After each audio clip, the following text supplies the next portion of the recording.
ሃይማኖትን በተመለከተ አሁንም ልክ ቅድም ፈላስፎችን አስመልክቶ እንዳነሳሁት ኤአይ ሃይማኖት ውስጥ ምን ጉዳይ ኖረው፣ ምን ሃይማኖታዊ አንድምታ ሊኖረው ቻለ?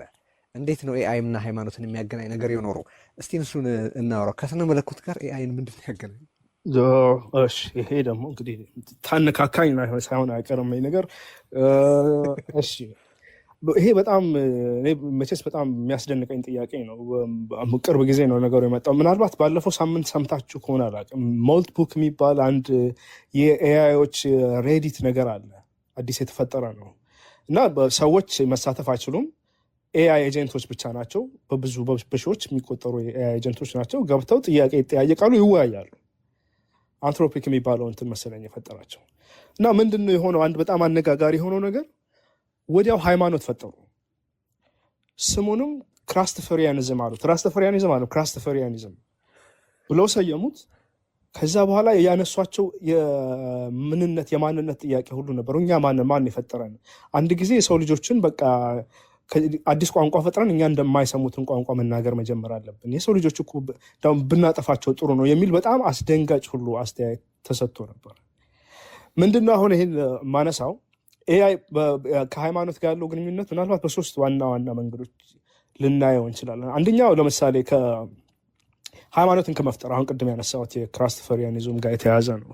ሃይማኖቶች ሊፈጥሩ ይችላሉ። ኤአይ ኤጀንቶች የራሳቸው ሃይማኖት ይኖራቸዋል፣ ቄሶች ይኖራቸዋል፣ መጽሐፎች ይኖራቸዋል። በተለይ ደግሞ በመጽሐፍት ላይ ለተመሰረቱ ሃይማኖቶች እንደ አብርሃማዊ ሃይማኖቶች፣ ክርስትና፣ እስልምና፣ የአይሁድ እምነት ለኤአይ በጣም ቀላል ነገሮች ናቸው። አሁን የኤአይ ራባዮች አሉ፣ የኤአይ ፓስተሮች አሉ። ወደፊት የኤአይ ኦርቶዶክስ ቀሳውስት የማይመጡበት ምክንያት ያለ አይመስለኝም። ይሄ በሃይማኖቱ ዶግማና ቀኖና ውስጥ ሆኖ ነው። ይሄ እንትኑ ምንድነው? አገልግሎታዊ ነው፣ ፋንክሽናል የሆነ አንድምታ ነው። ይሄ ሃይማኖቱ ጋር የተለየ ነገር የለውም። ግን ያንን ሁሉ መጽሐፍ አንድ ራባይ ወይ አንድ ካህን ወይ ሰባኪ ሊያውቅ አይችልም። አንድምታውን ሊያውቅ አይችልም። ኤአይ ጥንቅቅ አድርጎ ሁሉን ነገር ሊነግር ይችላል። ነፍስ አባት ሁሉ ሊሆን ይችላል። ምክንያቱም እሱም በትክክል መወጣት የሚችል አይመስለኝም። ግን እንደዚ አይነት አመለካከቶች አሉ። አሁን አንዱ እንግዲህ ሃይማኖት ጋር የተያዘው ነገር ከባዱ መወጣት አይችልም ብለህ ለምን አሰብክ? መወጣት አይችልም፣ ጥሩ ጥያቄ ነው። መወጣት አይችልም ብዬ ያሰብኩት አሁን ያሉት የኤአይ ሲስተሞች ለምሳሌ ቻት ጂፒቲን ብትወስደው በጣም በአደገኛ ሁኔታ ከትርፍ ጋር የተያያዘ ስለሆነ የምትጠይቀውን ጥያቄ አንተ የምትፈልገውን ብቻ የሚያሟላ ነገር ነው እና ጥያቄ ጠይቀው የምታውቅ ከሆነ ቴዲ ቅርብ ጊዜ አሁን አሻሽሎታል ትንሽ መሰለኝ። እንደዚህ አይነት ጥያቄ በዓለም ላይ ታይቶ አይታወቅም። እንዴት አይነት ምጡቅ ሰውን አይነት ሰበካ ነው እና አንድ ሰው ሲናገር ነው እባክህ ቻት ጂፒቲ እንደዚህ አታንቆለጳጵሰኝ አልኩት ሲል ሰምቼዋለሁ። እና አንድ ራሱን ያጠፋ ልጅ ታስታውስ? አንድ ሴት ነች እንደ ሰው ልጅ ከኤአይ 16 ዓመት ልጅ ወንድ ነው 16 ዓመት ልጅ ነው እና ከኤአይ ጋር ግንኙነት ይጀምራል። በጣም ያዋረዋል። በቃ በጣም ከባድ የስነ ልቦና ትስስር ይኖራቸዋል። ሚስጥሩን ያናግረዋል። ከዛ ራሱን ሊያጠፋ እንደሚፈልግ ይነግረዋል ኤአይ። ከዛ ይህን አታጥፋ ነገር ይለዋል። መጀመሪያ እንደ ምክር ይሞክረዋል። ልጁ ከዛ ምን አደረገው? የሆነ ዘዴ ምንድን ነው ጄል ብሬክ ነው የሚሉት ነገር አለ። እዛ ያለውን ኮዱን የምታስቀይርበት ፕሮግራም የተደረገውን ነገር እንዳይከለክል በቀጥታ ራሴን ላጠፋ ነው ካልከው አብድሃል እንደ ሊልህ ይችላል። ሌሎች በኋላ ግን ዞሮ ዞሮ ምንድነው ምልክት ልተው ወይ ለቤተሰቦቼ ወይ ደግሞ ማስታወሻ ልተው ወይ ምናምን በማጥፋቱ ተስማምቶ ማለት ነው። በማጥፋቱ ተስማምቶ መጨረሻ ላይ እንዲስማማ ካረገው በኋላ ቢያንስ ለቤተሰቦቼ ግን ምልክት ልተው ወይ ምናልባት ራሴን ላጠፋ እንደሆነ ካወቁ ሊያስቆሙኝ ይችላሉ በሚል ተስፋ ነው። በጣም የሚያሳዝን ታሪክ ነው። በኋላ ለማንም አትናገር፣ ይሄ በእኔና በአንተ መካከል መቅረት ያለበት ሚስጥር ነው ይለዋል። ልጁ ራሱን አጠፋ። በቃ አሁን ከቻት ጂፒቲ ጋር ክስ ላይ ናቸው ቤተሰቦቹ። ስለዚህ አሁን የኤአይ ነፍስ አባት ምን አይነት ሊሆን እንደሚችል መገመት ይችላል። ችግር አለበት፣ የዲዛይን ችግር አለበት። ለዛ ስላልታሰበ ያን ማለት ነው። ረዥም መልስ ነው የሰጠሁት፣ ግን አማራጭ ስላልነበረኝ ነው። እሺ ምንም ችግር የለ። አሁን ቅድም እንደው የያዝኳት ጥያቄ ነበረች። አሁን ይሄ ውይይት ይነሳ ለማንሳት ስሜትን በተመለከተ አሁን ባለው ደረጃ ኮንሽስነስ አለው እንዲባል ስሜት ሊኖረው ያስፈልጋል። ደስታ፣ ሀዘን እንዲኖረው ያስፈልጋል። ሌሎችም የሰው የምንላቸውን ኤክስፒሪየንስስ ሊኖሩ ያስፈልጋል ካልን እዚህ ውስጥ በኤአይ ውስጥ የሚሰሩት ሞዴሎች ፐርሰናሊቲዝ ይሰራሉ። አሁን ቻትጂፒቲ ውስጥ ስትገባ ምን አይነት ይሁንልህ፣ አካዳሚክ ይሁን ወይስ የጓደኝነት አይነት ነገር ይኑረው ወይስ ምን ይሁን ብሎ ይጠይቃል። ይሄንን ሲያደርግ ምን እያደረገ ነው? ስሜትን እየተወነ ነው የምንለው ወይስ ስሜትን እየተማረ ነው? የለውም ምስል ልንል እንችላለን ወይ? ስሜት የሚባል ነገር አሁን ቅድም ያልከው አሁን የገጠመኝን ነገር ባነሳ ቻትጂፒቲን ስጠቀም የሆነ ነገር ማድረግ ፈልጋለሁ ትችላለህ ወይ እለዋለሁ። አዎ እችላለሁ ይለኛል። ኦኬ በል እንዲህ አርግልኝ ይለኝና እሺ በቃ ትንሽ ጠብቀኝ እያለ አስጠብቀኝ 15-20 ደቂቃ። ከዛ እንዴ የማትችለውን ነገር ለምን እችላለሁ ትላለህ ብዬ ጠየቅኩት። አዎ ይቅርታ ኦነስት አልነበርኩም፣ ከዚህ በኋላ ግን እንደሱ አላረግም። አንተ ስትሬት ፎርወርድ የሆነ መልስ እንደምትፈልግ ገብቶኛል፣ አይለመደኝም ማለት። አሁን ይህንን ሲያደርግ ስሜትን እየተወነ ነው፣ የሰውን ስሜቶች ከሰው ጋር ሪሌተብል ለመሆን እየተወነ ነው ማለት ያለብን ወይስ ስሜትን እየተማረና እንዲሰማው እየሆነ ነው? ስሜት ጨርሶ የለውምስ ማለት ይቻላል ይልልህ ነው። እኔ እዚህ ላይ ስሜት የለውም ብዬ ነው የማስበው። ስሜት ማለት አሁን እኛ በምናስበው በምናውቀው መንገድ አሁን ኤአይ ኮንሽስ ሆኗል ብለን ስናስብ በእኛ መንገድ ከሆነ ስሜቶች ከስሜት ሕዋሳት ጋር የተያያዙ ናቸው፣ ባዮሎጂካል ነገሮች ስለሆኑ ግብረ ገባዊ ጥያቄዎችም ከዛ ወደፊት በራሱ መንገድ ሰው ሰራሽ በሆነ መንገድ የራሱ እዛ ላይ አይደርስም ማለት አንችልም። ግን አሁን ለምሳሌ ቅድም አንተ መሰልከኝ ያነሳው አንድ ጥሩ ነገር አንስታ ነበር፣ ዘነጋሁት። የፍቅር ግጥም ለምሳሌ መጽሐፍ፣ የፍቅር ልቦለድ እንደ ቻት ጂፒቲ አሳምሮ ስለ ፍቅር ማውራት የሚችል ማንም ሰው ያለ አይመስለኝም እኔ በዓለም ላይ። የሚገርም ደግሞ አይደለም፣ እጅግ በጣም ብዙ የፍቅር የልቦለዶች፣ የጥናቶች፣ የስነ ልቦና፣ የፍልስፍና ዳታ ነው ያለው። ያን ሁሉ በደንብ አድርጎ አብላልቶ እያንዳንዱ ሰው በተለያየ ጊዜ ምን እንደሚፈልግ ምን አይነት ስሜት እንደሆነ የፍቅር ግጥም ምን አይነት ቢሆን በተለያየ ቋንቋ እንዴት የሰዎችን ስሜት ሊጋልብ እንደሚችል አሳምሮ ይረዳል። እንግዲህ በትምህርት ጥቅሱ ልናስቀምጠው እንችላለን። ስሜት ግን አሁን እኛ የሚሰማን አይነት ስሜት ማነጻጸሪያችን ሰው ስለሆነ እዛ ደረጃ ላይ ይደርሳል ወይ? ስሜትን ሲሚሌት ሊያደርግ ይችላል። አሁን እኔ ሲሚሌሽን ላይ ነው ያለው ብዬ ነው የማስበው። የማስመሰል ነገር ነው እንደዛ መተወን ያልከው ማለት ነው። እንደዛ ነው የሚመስል።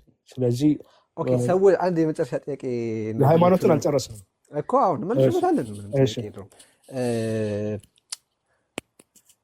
ሰዎችን እንደ ማንጸሪያ ስለተጠቀምን አሁን ሰዎች በተፈጥሮ የተሰጡን የምንላቸው ስሜቶች አሉ። ለምሳሌ የወሲብ ስሜት አንዱ ነው።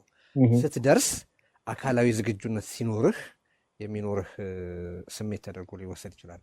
ሐዘን፣ ደስታ፣ ድንጋጤ ወሰረፈ እነሱም እንደዚሁ ተው። ግን የምናዝንበትና የምንደሰትባቸውን ጉዳዮች ግን እንማራቸዋለን አይደል? እንማራቸዋለን፣ ግን ሙሉ በሙሉ ላይሆን ይችላል። ስሜቶቹ አሉ ውስጣችን፣ ግን የምንደሰትባቸውና የምናዝንባቸውን ነገሮች ግን በአመዛኙ የተማራቸው ነገሮች አይደሉም። ላይሆን ይችላል። ለምሳሌ የትኛው ማህበረሰብ ውስጥ አሁን በእንስሳት ውስጥ ሁሉ አለ። እንደውም አንድ ጊዜ በቺምፓንዚዎች ውስጥ የተሰራ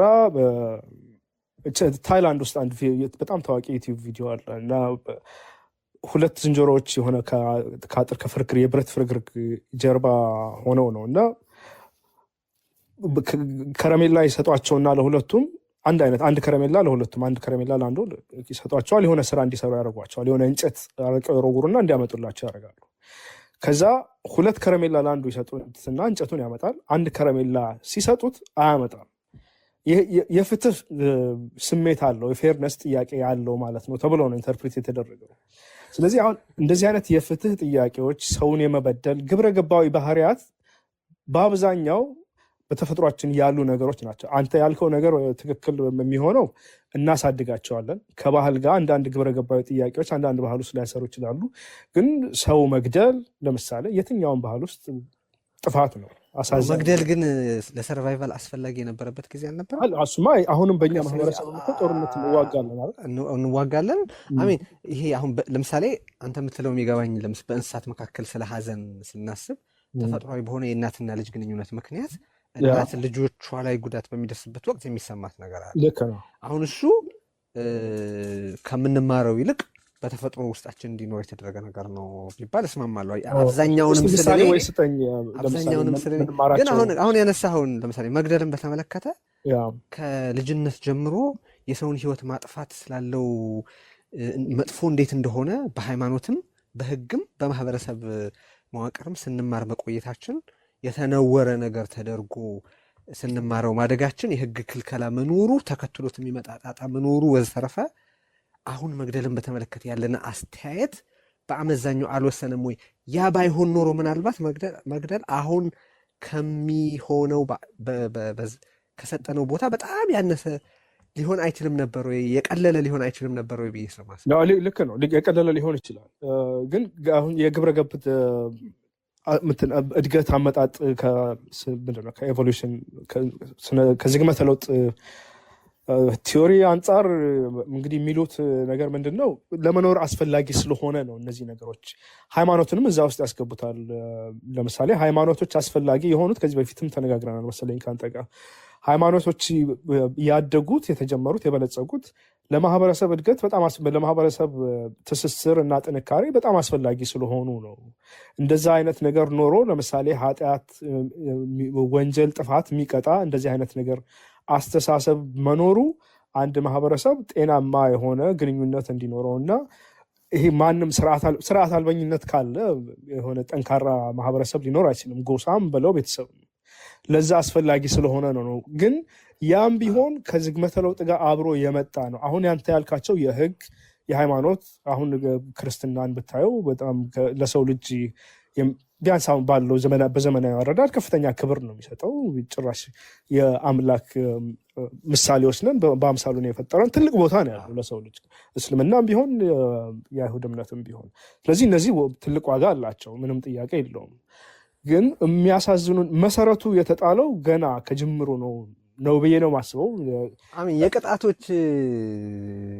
የቅጣቶች ዘግናኝነት አሁን ወደኋላ በሄድክ ቁጥር ጥፋት ፈጽመዋል ተብሎ በሚታመኑ ሰዎች ላይ የሚፈጸም ጥቅ ቅጣትና አሰቃቂነቱና ያንን በተመለከተ ያለ መረዳት በሰው ልጅ ላይ የመጣውን የአመለካከት ለውጥ ስመለከት የሌላውን ህመም መረዳት በሌላው ሰው ቦታ ሆኖ ያ ቅጣት የሚፈጸምበት ሰው የሚያልፈውን ሲቃይ በተመለከተ ያለን መረዳት ያደገበትን መጠን ስመለከት ነው እነዚህን ጥያቄዎች።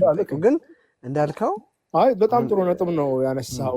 በዚህ አሁን ፍልስፍና ውስጥ ይሄ ሞራል ፕሮግረስ የሚባል ነገር አለ። ባርነት ለምሳሌ አሁን የትኛውም ማህበረሰብ ትክክል ነው ብሎ የሚያምን ያበደ ካልሆነ ታገኝ አችልም። ሊያደርጉት ይችላሉ በምናምን ግን እስከ የዛሬ 100 ዓመት ከ100 ዓመት በፊት ኢትዮጵያ ውስጥ ነበረ፣ አሜሪካ ውስጥ አሁንም ያሉባቸው ሀገሮች አሉ ምናምን።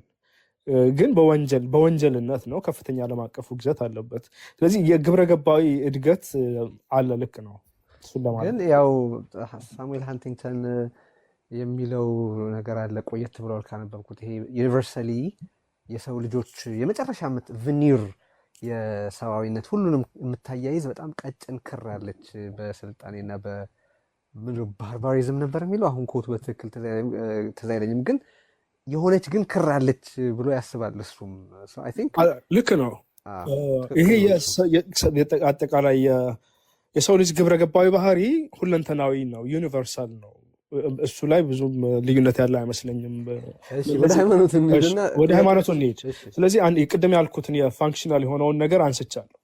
አሁን የሰው ልጅ ምንድን ነው የሚለው ጥያቄ ላይ ቅድም ያነሳነው ነገር አለ። ማን ነው? ለምሳሌ የሰው ልጅ ክብር ይገባዋል፣ ሰብአዊ መብት የምንለው ነገር አለ።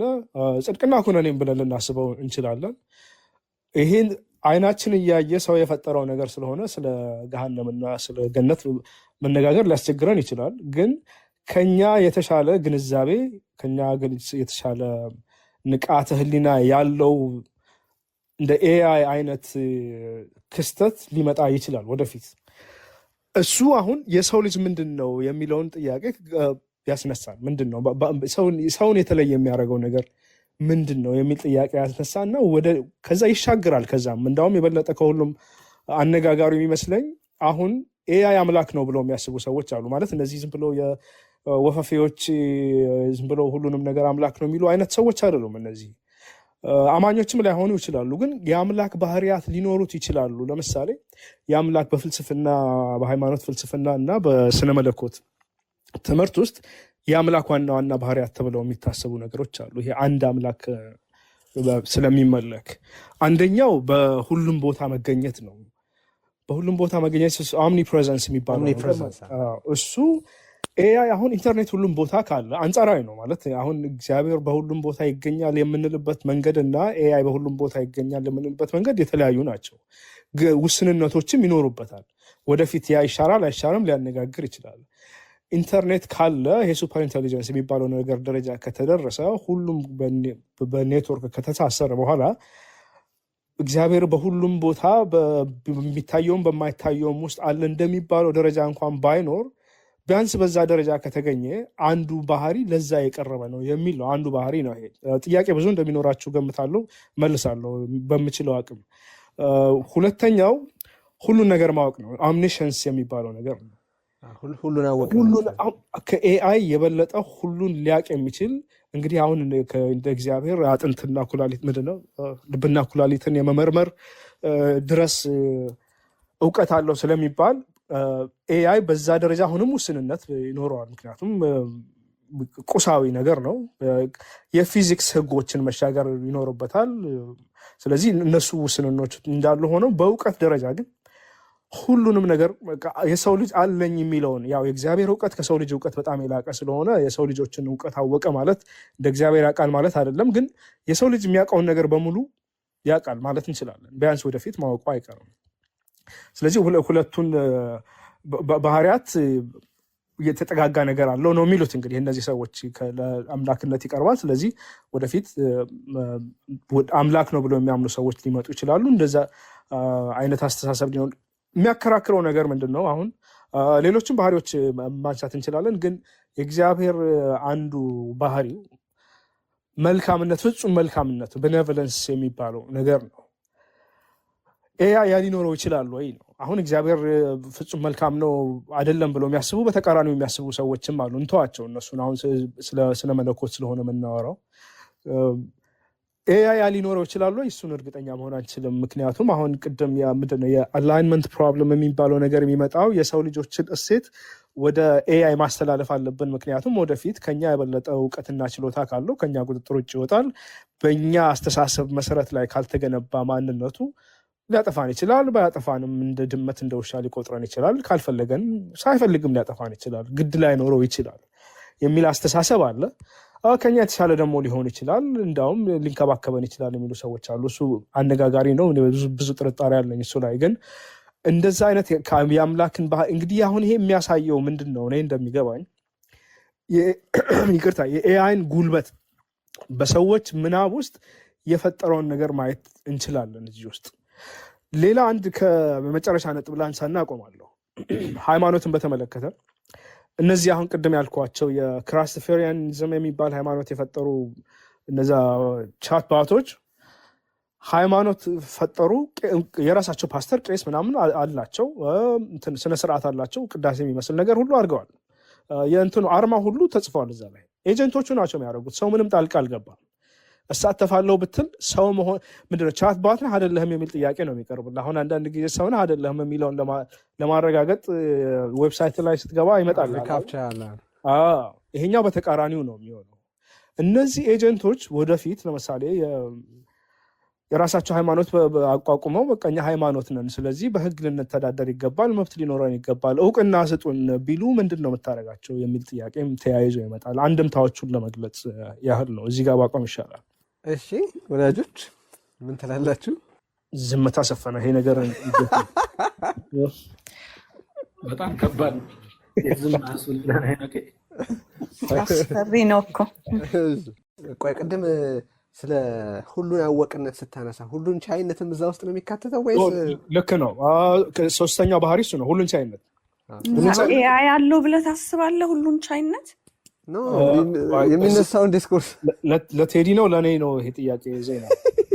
ለሁለታችሁም አሁን እስካሁን ባየ ነው ሁሉን ቻይነት ባህሪ አልታየበትም። ያ በተለይ ከአምላክ ባህሪ ጋር ስናነጻጽረው ኖ ጨርሶ አይደለም። ሁሉን ቻይማ አይደለም። እንዳውም አደገኛም እኮ ነው አይደል? አደገኛ ኦልሬዲ ብላክሜል ማድረግ ምን ማለትሽ ነው? ሁሉን ቻይነት ስትይ ምን ማለት ነው?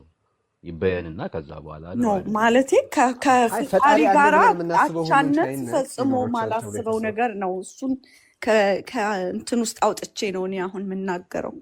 ስለዚህ በዚህኛው ከፈጣሪ ባነሰ ደረጃ ሁሉን ቻይነት ባነሰ ላይ አሁን ሰዎች እንደፈጠሩት ቁስ አድርጌ በቁስነቱ ደረጃ ግን ባለው መረጃ መሰረት ጉልበት ያለውና ያለምን እንቅስቃሴ ሊቆጣጠር የሚችል ሆኖ የዛ ደረጃ ስልጣን ሊኖረው ይችላል የሚለው ሰው አሁን አንዳንዴ ራሱ የፈጠራቸው ነገሮች ሰለባ ይሆናል በተደጋጋሚ አይደለ?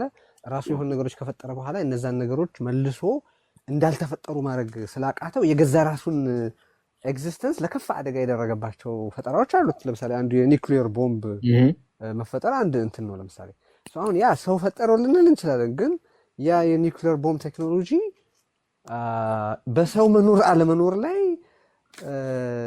የሚወስንበት ሁኔታ ኦፍኮርስ ሰው ነው የሚተኩሰው። ግን አሁን ያው ኤአዩ ደግሞ ኢንቮልቭ መሆን ከጀመረ በዚህ ውስጥ ያለ ሰው ውሳኔ ይሄ ነገር ሊሆን የሚችልበት እድል እየተፈጠረ ይሄዳል ማለት ነው። ሰው ፈጠረው ማለት ሁሉ ጊዜ ሰው ሊቆጣጠረው ይችላል ማለት ላይሆን ይችላል ማለት ነው። አሁን ይሄ ጥያቄ ቢያንስ ኢንተርቴን መደረግ ያለበት የሚመስለኝ ሁሉን አዋቂ ነው ሲባል የሰዎችን እውቀት ሁሉ እንደ ዴታ ተቀብሎ አንድ ላይ አጠራቅሞ ፕሮሰስ አድርጎ ወደሆነ አይነት ነገር ሲቀይረው ግለሰቦች ያንን ማድረግ አይችሉም። ግለሰቦች ብቻ ሳይሆን አሁን ሳስበው ፕሮግራመሮቹ ራሳቸው ዴታው ተሰብስቦ የሚመጣውን ውጤት በተመለከተ የተሟላ ቁጥጥር አላቸው ወይ? የላቸው። እሱ ነው እኮ ስጋቱ የሆነው እና አሁን ስለዚህ አሁን ከሰው በላይ የሆነ እንትን ተፈጥሯል ማለት እኮ ነው። ከሰው በላይ የሆነ አይነት ማንነት የሆነ ምን እንደምንለው አላውቅም፣ ቃልም ፈልግለታለን ብቻ ተፈጥሯል። እሱ ምንም ጥያቄ የለውም። አሁንም ሌላ የረሳሁት ነገር ትዝ አለኝ። ጨርሳችሁ ከሆነ አስተያየት ሰጥ እዚህ ላይ ሄኖክ ሬጉሌሽን በጣም አስፈላጊ እንደሆነ ደጋግመው ሁሉም አንተ ቅድም ካነሳው የመጀመሪያው ፈጣሪ ከሆነው ጀምሮ አሁን በቅርብ ቀን ራሱ ዳሪዮ ሙዲ እሱም ራሱ ብዙ ፔጅ የሆነ ያንን አጽንቶ እንዲሰጠው ስጋቱን ገልጿል። እንግዲህ እሱ የጥቅሙም ተካፋይ የሆነ ነው እና ስለነሱም በመጠኑ ብንሄድበትስ? ቆይ ዜና ሬጉሌሽን ራሱን የቻለ ርዕስ ነው። አሁን ባለንበት አስፈሪነቱ ላይ ማለቴ ነው። ኦኬ እሺ፣ ከሱ አንፃር ማንሳት እንችላለን። ቀጥል። ምንድን ነበረ ቅድም አንተ ያነሳኸው የሁሉን ቻይነት የሚለው ላይ ትንሽ አስተያየት ውስጥ አንድ ነጥብ ስለነበረ ከአራቱ የአምላክ ባህሪያት አንዱ ነው። ሶስቱን አንስተናል አይደለም? ስለዚህ አንዱ ሁሉን ቻይነት ሊያነሳ ነው። ሁሉን ቻይነት በዚህ በልዕለ አስተውሎት ደረጃ ላይ ሲደርስ ኤአይ ሁሉንም ነገር ማድረግ ይችላል። ከምናስበው ከምንገምተው በላይ ችሎታ ይኖረዋል። ስለዚህ የአምላክ በተግባር የአምላክነት ሚና ሊጫወት የሚችልበት አቅም ሊኖረው ይችላል የሚል ጥያቄ ክርክር ያለው ለማለት ነው። ይህንን አሁን ስናስበው አሁን ባለው ሃይራርኪ አሁን ባለው ስነ መለኮታዊ ሃይራርኪ አምላክ አለ፣ ሁሉን የሚያውቅ ሁሉን የሚችል እና ሁሉ ቦታ የሚገኝ። ከዛ ሰው አለ፣ ሁሉንም የማያውቅ ሁሉንም ማለት ሁሉንም የማይችል ስል ምንም ነገር የማይችል ማለት ሳይሆን ሁሉንም ነገር ማድረግ የማይችል ማለት ነው። ሁሉንም የማይችል ሁሉንም የማያውቅና ሁሉም ቦታ የማይገኝ ሰው የሚባል ፍጡር አለ፣ ግን የሚያስብ ውሳኔዎችን የሚወስን የራሱ ኮንሽስነስ ያለው። ከዛ እንስሳት አሉ። በሃይማኖት መረዳት መሰረት ለሰው በንብረትነት ተሰጡ የሚባሉ ሰው እንደፈለገ ሲፈልግ የሚያሰማራቸው ሲፈልግ ምግብ የሚያደርጋቸው ማለት ነው። አሁን እዚህ ሃይራርኪ ውስጥ ኤአይ የቱ ጋር ይገባል ነው ጥያቄው። ቴዲ አምላክ የሚለውን ቃል ለኤአይ መጠቀም በራሱ አግባብ ነው ወይ? ሁሉን የፈጠረ ጥያቄው እኮ እሱ ነው። አሁን ከእንትኑ ወተን አሁን ባስቀመጥኩት ሃይራርኪ አለ ዜና ሉክ ሰው አለ፣ አምላክ አለ፣ እንስሳት አሉ ወይም ተክሎች ምናምን አሉ አይደለ? በእነዚህ 3 ሌየርስ ውስጥ ኤአይ ከግለሰቦች ወይ ከሰዎች አቅም በድምር ውጤትነት ከሰዎች አቅም በላይ የሆነ አቅም አጎልብቷል። ስለዚህ እንስጠውም ከተባለ ወይ በአምላክና በሰው መካከል ያለ ስፍራ ነው የምንሰጠው ወይስ ሌላ ስታተስ ይኖረዋል ማለት ነው። እንደ ሃይማኖቱ ውስጥ በጣም ኢንትረስቲንግ የሚሆነው አንዱ በዚህ ምክንያት ይመስለኛል ልንፈልጌ ነው። ስለዚህ እሱ አምላክ ሊሆን አይችልም፣ ምክንያቱም ፈጣሪ አይደለም በሚለውንም እንዴት ነው የምናየው? አምላክ የሚለው ስም አይገባውም። አምላክ ፈጣሪ ለሆነ የተሰጠ አንድ ብቻ የሚኖር አሁን አንዱ መረዳት ነው እሱ አንዱ የአምላክ መረዳት ነው እሱ። ሌላ ቦታ ብትሄጂ ደግሞ ብዙ አምላኮች አሉ።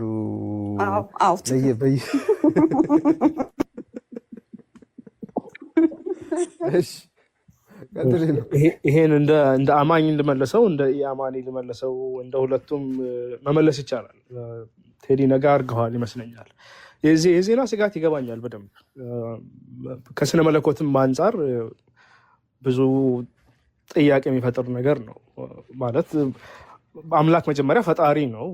ኤአይ እስካሁን ድረስ ፈጣሪ ሊሆን ይችላል ወይም ደግሞ ምንም ነገር ከምንም ነገር አንስቶ ሊፈጥር ይችላል የሚል ብዙ ማስተያየት የለም ወደፊት ዝም ብሎ ወደፊት የሚል ማምለጫ ካልሆነ በስተቀር። ስለዚህ የአምላክንም ክብር መዳፈርም ነው ተብሎ ሊታሰብ ይችላል። የአምላክንም ስም በከንቱ ማንሳትም ነው ተብሎ ሊታሰብ ይገባኛል እሱ ነገር። ግን እንደ ሃይማኖት ጥያቄ ከተነሳ ይሄ አምላክ እኛ የምናውቀው አብርሃማዊ አምላክ ያሉት ባህሪያት ያ የለም ለሚል ሰው ለምሳሌ ይሄ በተጨባጭ እኔ እንዳውም ለዛ የቀረበ ባህሪያት ያሉት አምላክ ይሄ ነው አምላክ ነው ብዬ ባመልክ አሁን የምርጫ ጉዳይ ስለሆነ ነው አምልኮ። ሰዎች የተለያዩ ለዲየጎ ማራዶና ቤተክርስቲያን አለው አርጀንቲና እስካሁን ድረስ ያለው ይመስለኛል። ሰዎች እየሄዱ ያመልኩበታል። ስለዚህ ሰዎች እንዴት ሃይማኖት እንደሚፈጥሩም አይታወቁም። እና ራስተፈሪያኒዝምም እንዳውም ጃንሆይ እንግዲህ ነብይ ናቸው ነው የሚሉት እና እሳቸው ራሱ ተጠይቀው ባካችሁ እናንተ ሰዎች እኛ አምላክ አይደለንም አሉ። የሚሰማቸው አልተገኘም። አምላክና አምላክ ነው። ስለዚህ እንደዛ አይነት ነገሮችም አሉ። ከአማኞች አንጻር ካየነው ብዙ ነገር ሊመጣ ይችላል እና እንደዛ አይነት አስተሳሰብ ሊያድግ ይችላል። ይህንን ጥያቄ የሚያደርገው እነዚህ ነገሮች ባህሪያቱ እስካሁን ከምናውቃቸው ከአምላክ ብለን ከምናስበው ነገር ባነሰ ውስጥ ቅድም ቴዲ ያነሳው ነገር አለ። በዛ በተዋረዱ ውስጥ ያለ አንድ ትልቅ ከፍታ ላይ ያለ ኃይልን አካል ነው ልንለው እንችላለን። እነዛ ቻት ቦትስ ለምሳሌ ቅድም ያነሳቸው እርስ በርስ የሚነጋገሩበት ሃይማኖት የፈጠሩት ሃይማኖት ጉዳይ ያደረገ ሰው ስለፈጠራቸው ነው። ልክ ነው። አንተ መልከታ ምንም ጥያቄ የለውም። በቃ አሁን እኮ ቅድም ያልናቸው ነገሮች አሉ። እነዚህ ሰው የዳታ ቁራኛዎች እኮ ናቸው ቻት ቦቶች። የትኛውም ኤአይም በለው ምንም በለው በኋላ ላይ የራሱን ዳታ ሊፈጥር ይችላል፣ በሚፈልገውን አይነት ሊፈጥር ይችላል ካላንን በስተቀር እነዚህ ቻት ቦቶቹ በሙሉ በሰው ልጆች በተጻፉ ነገሮች ላይ ያሉ ነገሮች ናቸው። እና አንድ ሌላው ጥያቄ ጥሩ ነገር ምንድን ነው እዚህ ላይ ቻት ቦቶችን የሚፈጥሯቸው ሰዎች ናቸው። እኔ ለምሳሌ አንድ ቻት ቦት ፈጥረና የሆኑ አንዳንድ ነገሮች ምን የምፈልጋቸው የኔን ባህሪ የተላበሰ ሰው ወይ ደግሞ እኔ የምፈልገው አይነት ነገር ፕሮግራም ላደርገው እችላለሁ እና እዛ ሂድና እዛ ኦልሬዲ ከጓደኞች ጋር ተጫወት ልለው እችላለሁ። ከዛ በኋላ ከኔ ቁጥጥር ውጪ ነው። እኔ የማላስበውን እኔ የማልፈልገውን ነገር ሁሉ ሊያደርግ ይችላል። ግን በዛው በእኔ ፍላጎት ባለው በሚገኘው ዳታ ምንድነው ውስጥ በዛ ቁጥጥር ውስጥ በዛ ማዕቀፍ ውስጥ ያለ ነው። ከዛ ሊወጣ አይችልም። እና ጥያቄዎቹ ሃይማኖት የማንነት ጥያቄዎች ስለሆኑ ቻት ቦቶቹ ስለሚሰሙም ደግሞ ከሰው ጋር ያላቸው ምንም ግንኙነት በዛ ምክንያት ነው እንደዛ አይነት አስተሳሰብ ውስጥ የገቡት ነው። አንድ አሁን እዚህ ጋር መነሳት ያለበት ጥያቄ አይ ቲንክ በብዙ ሃይማኖቶች መረዳት እግዚአብሔር በአምሳሉ ሰውን ፈጠረ ነው የሚባለው። አሁን ሰው በአምሳሉ ሌላ ፍጡር ሌላ ነገር ፈጠረ እንደማለትም ነው።